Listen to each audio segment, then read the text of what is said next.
Series 69. You know how many people think that's real? Like, wow, I never knew Detroit made a Series 69. And like, I think they're screwing with me. So then I say, yeah, you know, it's pretty wild. Like, they only made one Series 69 and it's in my bus. How about that? What a coincidence. I was like, wow, dude, that's crazy. I'm like, right over your head. You kidding me? There's no Series 69. All right. New plan of attack. I'm finishing this today for sure, no question. Not taking anything else for an answer. I went to the GT Southwest hose and I got a new line made because the reason I was having such difficulty with this one is if you like pull this up a little bit and look in there, the very end threads are all rusted and it was just not, like you can see as far as it got in there, it just did not want to go anymore because it was just goobered up. But I got a new one now. It was like 50 bucks. They made it in literally 2 minutes. I was shocked at how quickly it was. And on the engine bay door, the hinges are all whacked out from getting stuck and getting pulled on. Like even when I was looking at this thing, the old guy was like, had a problem getting it, so he just kept jiggling it and pulling on it. Well, what that did is it dislodged the Allen from the fiberglass, so the hinge was not unlatching. And on top of that, the actual stud that it goes onto is loose, so it wasn't actually disconnecting. So I gotta tighten those, clean that out, and I'm just gonna JB weld that back together because I can, and it'll be fine. As long as these are tight, it'll be okay. I had to take these taillight bezels off to pull these bottom two lights out so I could stick my arm down in there and pop that out. We're on the home stretch now, and if we're not, then we are anyway, because I'm not gonna let it not be. So let's get at it. I talked to Cooper for quite a while yesterday about like FL2K stuff and what I should do for that, and they don't really have any classes that fit the Escalade that well. I'd either get stomped in the first round or have to sandbag for 1050 and probably get stomped by somebody who cuts a perfect light and runs 1050 every time. And they don't run test and tune either, so we're kind of thinking now, I'll just take my time, get ready for everything I need, then go down there. We'll make a bunch of videos, then we'll hit a test and tune after the fact, like when, you know, when there's not a bunch of people there, and we'll go for 8 seconds then. But before that, you know, I gotta continue getting ready, get the Newell ready to make the trip, get the Escalade ready. Tomorrow I may go down to the Newell factory because Andrew Steele's supposed to be there. So I'm kind of thrashing to get this done. Now I'm just procrastinating doing the work, so I'm gonna stop and do the work. I'm like hyper aware of what I'm doing and why I'm doing it all the time. Like knowing that I'm talking longer than I need to because I'm avoiding doing stuff. Bring me some grease, Logan. Like that? Thank you, sir. Perfect. You think you bring me a little bit more of that cardboard paper? Because I could. You need some toothpaste with that? Yeah. Okay. Well, I got the toothpaste. It's got copper anti-seize. Oh. But I want to put some paper over this pipe here because it keeps making my arm itchy. Okay, yeah. You want the paper or like an actual box? The paper, like the paper from the header box? box? Yeah. This isn't really as aggressive as I'd like, but it's better than nothing. Oh. I don't even know how much this does. Like, it's held on with plastic zip ties. How hot could it really be? It looks like a dog, like a dog's tail, fiberglass. A fuzzy dog. All right, yeah, why don't you pet it with your face? I'm gonna pass. I'm just gonna put a little anti-seize beginning here just to help it get going. Time for the big one. Oh yeah.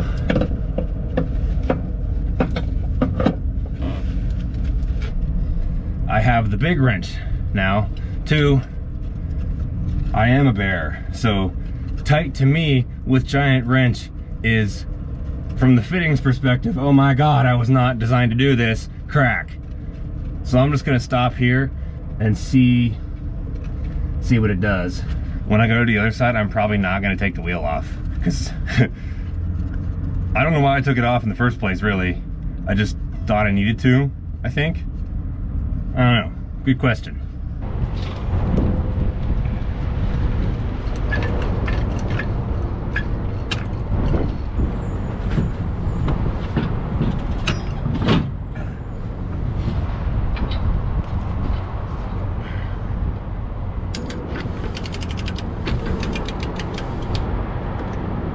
I just did it like that real quick with the wheel up so that I wasn't fighting any kind of weight to get the conical part of the nut to seat in the wheel where it wants to. And this is not a functional torque wrench, it's broken. It's just a big breaker bar now. I have a real torque wrench that I will use to tighten these the right way. Doop doop doop doo. All right.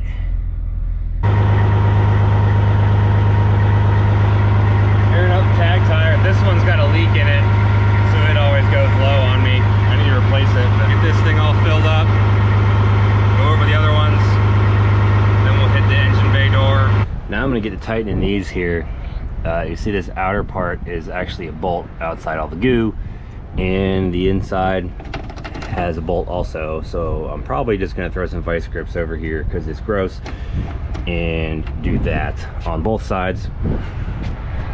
And lower this down a bit, unscrew that, clean it out, JB weld it. We'll see if it works. I just centered it kind of where the witness mark is, where it used to be or should be, because then that's where it should line up with the hinge correctly. I'm gonna do the same on the other side here. So what's happening here is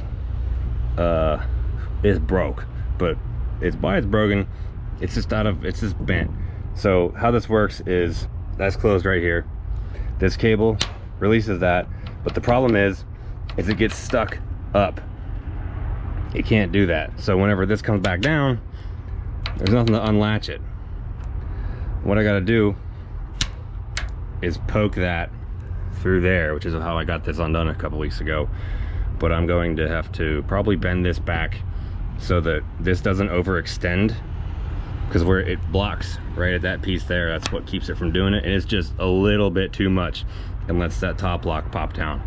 So we'll bend that back and see if that gets it good. Because over here, I just did that.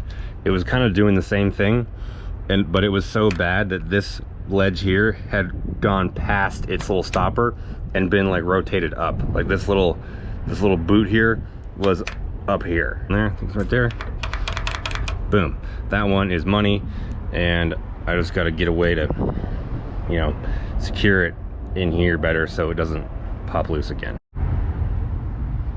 Oh, I didn't film it, but I just grabbed this with some pliers, just bent it a little bit. Now it works fine. Money, money, money. Does not pop out. So I think we're good to go. This cable's seen some better days. I could replace that later. Probably next time it breaks and gets with me, you know, so I can't open it, then I'll replace it. Honestly, I think it'll be fine if it's tightened in its little socket and then just not reefed on like it was before by me or the old guy before that. This was probably already broken because this brake looks too dirty to be fresh. So I don't think it was from me. I think it was always like that. It was just a building issue, and I'm the one that gets to deal with it. So we're looking pretty fly right now. Got that in there. I locked them both in place. We give it a little test.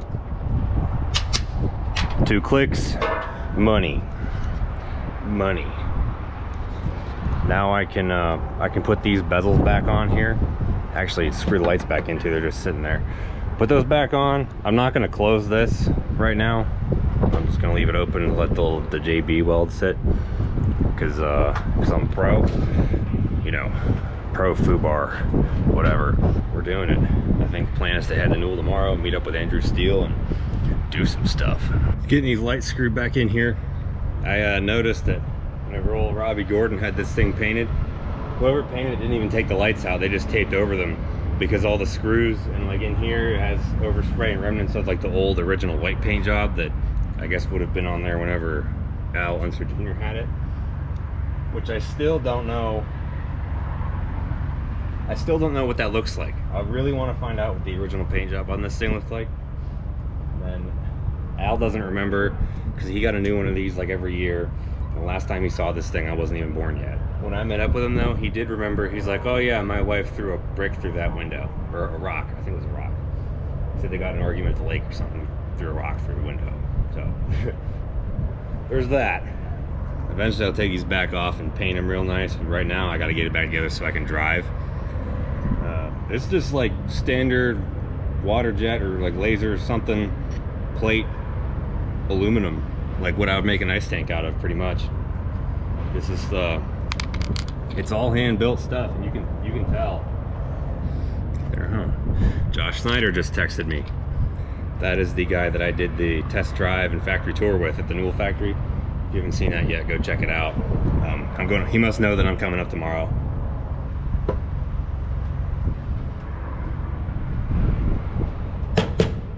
It's mint.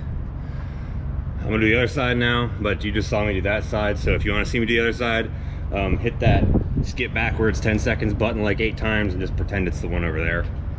This will be the first time I've moved this thing in a month, pretty much, because after I got back from, no, more than a month, almost 2 months, because I got back from ice cream cruise and parked it, and I went to Sturgis with it parked here with my truck. That was the beginning of August. So this thing, it's been 2 months since I've moved this. We're about to pull out. I'm really pumped to drive it again, actually, especially now, because my rear end shouldn't be sagging one way, and I won't be like fighting the wheel all the time. It should ride way nicer now. And I see some of you saying, oh, it won't ride nicer because you changed the bags. Yes, it will. I'll tell you why. Because if the air system is not holding its maintained pressure because it's bleeding off all the time, it's not going to ride like it's designed to. Now that I fixed those leaks in the back from my air leak quest videos, you should go watch those if you haven't seen them already. I fixed 2 major leaks back there. So it's holding air much better now. Like, it would visibly sag and lean going down the road. You can't tell me that it's gonna ride exactly the same if it's sitting where it's supposed to with the specified pressure. It's just gonna be better. Deal with it. No camera crew, just me.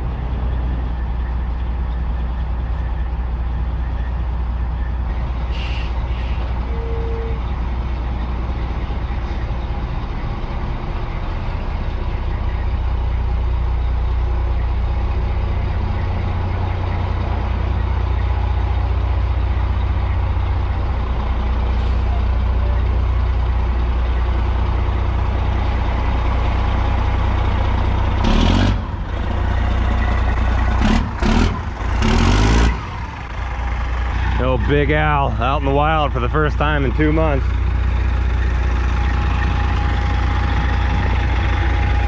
Man, when it's sitting there in the same spot all the time, I forget how freaking sick it looks when it's just like out ready to do stuff. I don't know, this is cool. I like it. Enough staring, more driving. We're gonna go to Blue Beacon and pilot, get it fueled up, washed up, ready to rip. I may even load up and start driving tonight, I don't know. After I finish this video and upload it, then I might hit the road. We'll see, because I'm already unplugged and out of the building. You know, if I load up tomorrow, I'm gonna get sweaty loading the truck up, and then I gotta drive like that, you know. It's just, if I do it all now, then I'm all set for tomorrow's shenanigans. Just listen to this real quick right here. Give it a little, yeah.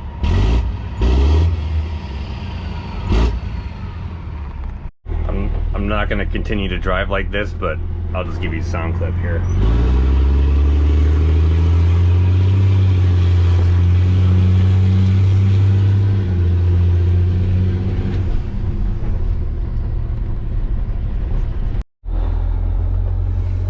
So there's 9 million people in line at this Blue Beacon. I've never seen this before, ever.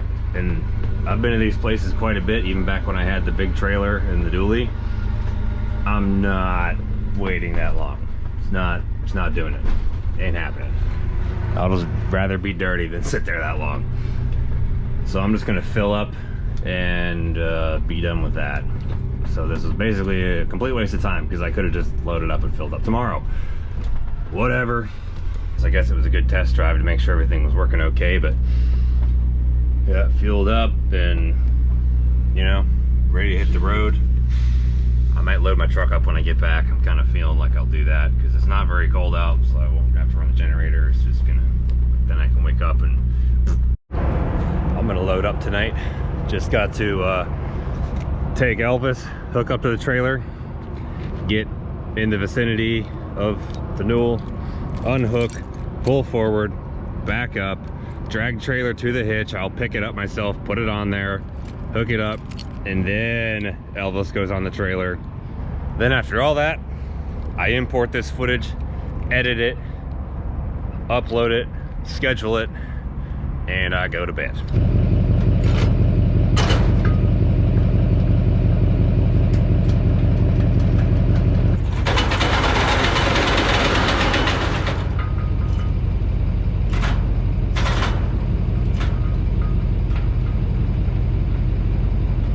I run into that sometimes where the pin height kind of gets changed. I'll have to go in there, fire this thing up, air up the rear a little bit so I can pull the pin out of the foot and hook it up the rest of the way.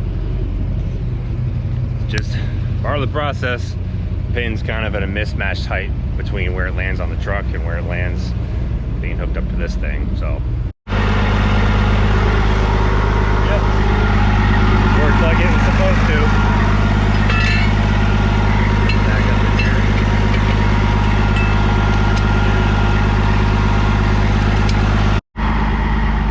Now you might be wondering, is that trailer able to actually carry that thing? Yes, it is. That's a 6-lug trailer. It has the 10,000 pound, or I guess each axle is rated 5,200 pounds.